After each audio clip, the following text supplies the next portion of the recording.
Bienvenue pour ce nouvel épisode de VonCam où je vais m'intéresser à l'optique Jupiter 3, donc une optique faite à l'ère de l'Union soviétique, un 50 mm f1.5, donc une formulation optique Zeiss développée à la fin des années 40 si je ne m'abuse, une optique produite de 1953 à 1988 aussi si je ne me trompe, avec une résurrection du modèle sous forme d'un Jupiter 3 plus par l'homographie avec des revêtements plus modernes.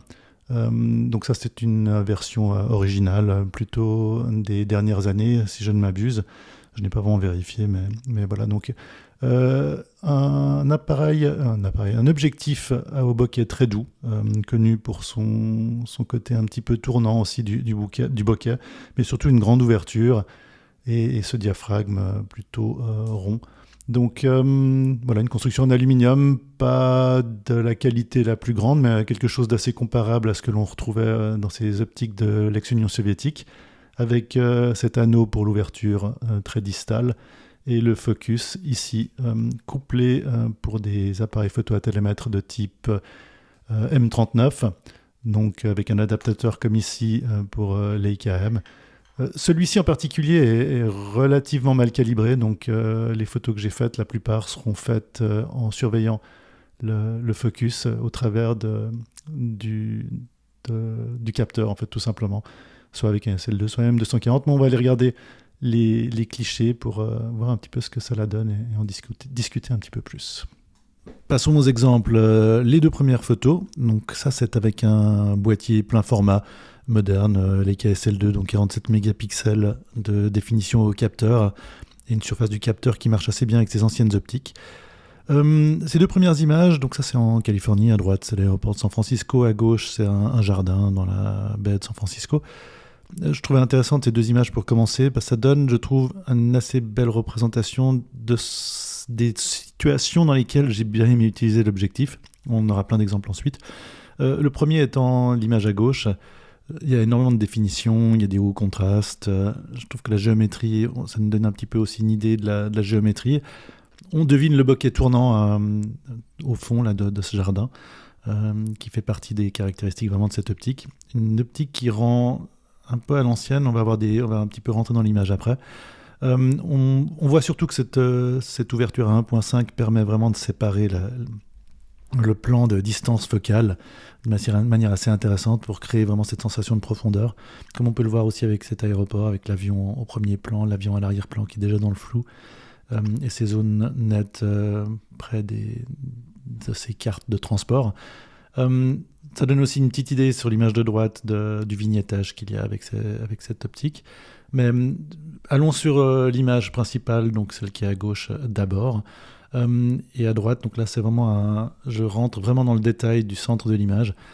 On voit qu'il y a l'objectif, et en tout cas à mon impression, à l'analyse en regardant l'objectif en tant que tel, je n'ai pas du tout de voile ou de champignons dedans, donc l'objectif est vraiment propre. On voit qu'il y a vraiment cet effet de diffuser dans les zones de très haut contraste qui sont ces images ces fleurs de lys. On voit que ça diffuse un petit peu à l'image de ces objectifs Leica comme le Summicron, plutôt le Summilux. On a vraiment cet effet un peu à l'ancienne qui tient aussi évidemment au revêtement de la construction optique de l'optique, mais on voit qu'il y a aussi beaucoup de définition. On le verra peut-être mieux sur d'autres exemples plus tard. Si on part, là on est vraiment au centre de l'image, si on part sur l'angle en haut à gauche, là où on avait un petit peu de bokeh tournant, on voit ces effets en fait de réflexion qui font partie de l'optique, avec ces effets un petit peu triangulaires là, qu'on voit parsemés dans les zones de réflexion intense sur les feuilles de ces arbres hors focale. Donc c'est pas particulièrement dérangeant, mais ça fait vraiment partie des caractéristiques optiques de cet objectif. On verra d'autres exemples aussi en basse lumière, parce que là c'est vraiment plutôt en haute lumière, mais fort contraste. Mais malgré tout, là, je trouve qu'il y a un rendu artistique qui est bien particulier. Le caractère est plutôt, si on aime ça marche bien. C'est plutôt bien équilibré. C'est des imperfections qui donnent vraiment tout le caractère à cette optique. On passe à deux images un peu au même endroit. Au même endroit, au même lieu. Donc ça ne sont pas des zooms. L'image de gauche, je la trouvais assez représentative d'un bokeh qui peut être assez chargé en fait. Ça fait des petites, un peu des images qu'on appelle en peau d'oignon. les zones qui sont dans le flou à l'infini. Et ça donne un effet un peu granuleux au bokeh de l'image au loin. Donc ça fait partie de cette optique. C'est assez rare d'avoir cette impression-là, honnêtement, dans ma pratique. Mais il faut savoir que ça existe. Selon les utilisations qu'on va avoir de l'objectif, ça arrive. Voilà. Là, c'est un exemple, je trouve, assez marqué cet aspect un peu chargé en fait, du bokeh au loin. Et à droite, là, on voit bien, surtout dans le coin ou à droite, ça fait un petit peu en peau d'oignon. Et c'est pas des yeux de chat, mais en fait, cette manière très particulière d'avoir les zones de haut contraste. Là, je trouve aussi intéressant ces fleurs de lys sur cette image en particulier. Faut vraiment voir, je pense, cette optique comme un outil. Ça fait briller les zones de haute lumière. Je n'aurais pas vraiment de portrait dans cette série-là d'exemples, mais on peut imaginer ce que ça peut donner sur les yeux ou sur des zones un peu en haute lumière d'un visage. Je prends l'autre image, donc l'image qu'on avait au début de l'aéroport. Donc à nouveau, quand on rentre vraiment dans le centre de l'image, la partie haute qualité, disons, de l'optique. On a une belle définition, voilà les différents, tous les petits détails en fait autour des hublots, de la fixation, mais avec ce petit diffusé discret malgré tout, mais qui crée un petit peu de poésie, à mon goût, une poésie un peu graphique. J'aime bien ce côté un peu plus doux du caractère de cette optique. Passons je fais beaucoup d'images, pour ceux qui connaissent mon travail évidemment, je fais beaucoup d'images en mode portrait, là en mode panoramique. J'en fais moins, j'en ai pas fait beaucoup avec cette optique, mais là on a une plage donc, de Reykjavik, avec les chaînes de volcans au loin. Pour ceux qui connaissent aussi les différentes présentations que j'ai faites, c'est un endroit que j'aime bien utiliser pour faire mes présentations. Là on a cette plage de sable noir, on voit un petit peu ce que donne cette ouverture de 1.5 avec cette construction optique. Et cette douceur due à la diffusion, la manière dont ça diffuse, surtout sur ce genre d'image, je trouve que c'est assez marqué. On va rentrer vraiment dans le centre de l'image. À nouveau, comme je disais avant, le détail, on a du détail au centre, clairement.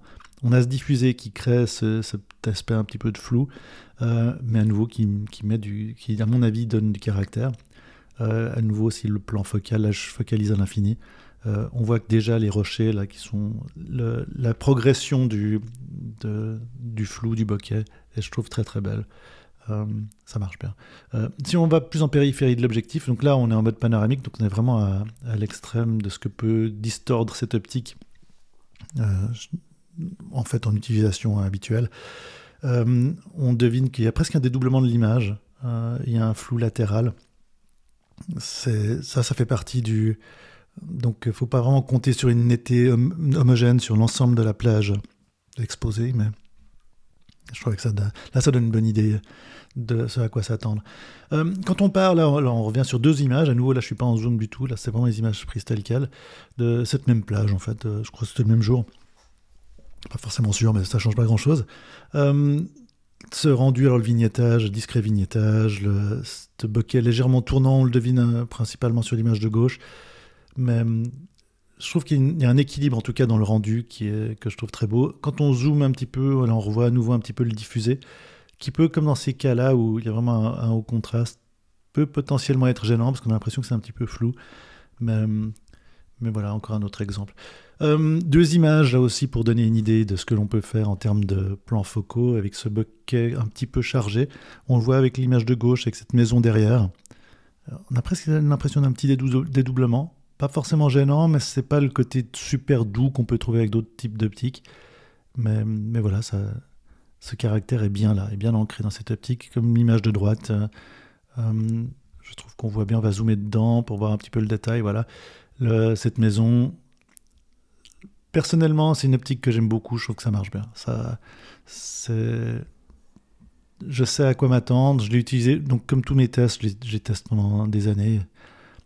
Parfois seulement quelques mois, mais là, ça fait longtemps que j'utilise cette optique. C'est un rendu qui est cohérent. On apprend à utiliser l'optique. Et là, on est au bord de l'image. C'est moins marqué, évidemment, parce que je déborde moins sur la plage de l'attitude de l'objectif quand je suis en mode portrait, comme là. Mais ça marche tout à fait bien.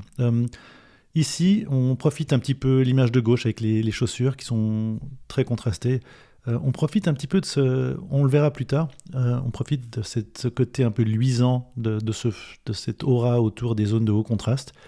Je trouve que ça renforce la sensation de contraste. Ça donne moins, c'est moins technique, c'est moins froid que des optiques modernes. On voit aussi là avec le bokeh. Le bokeh à proximité est plus doux, me semble-t-il, que le bokeh à distance. Je ne suis pas un expert en optique, mais je trouve vraiment qu'il y a une différence. Là, c'est souvent le bokeh à distance qui est un peu chargé. Le bokeh proche marche bien. Je trouve que ça a une belle douceur. Deux autres exemples, alors là c'est toujours la même plage, avant c'est aussi en Islande. Là on passe à gauche, ça c'est le lac Léman, en Suisse, vu de la côte du côté, c'est encore le côté suisse, mais plutôt le côté français. On retrouve ce bokeh tournant à proximité. Et voilà ce que ça peut donner dans ce genre de conditions de lumière. Ou comme cette voiture au centre, là on voit bien le vignettage dans un cas comme celui-là.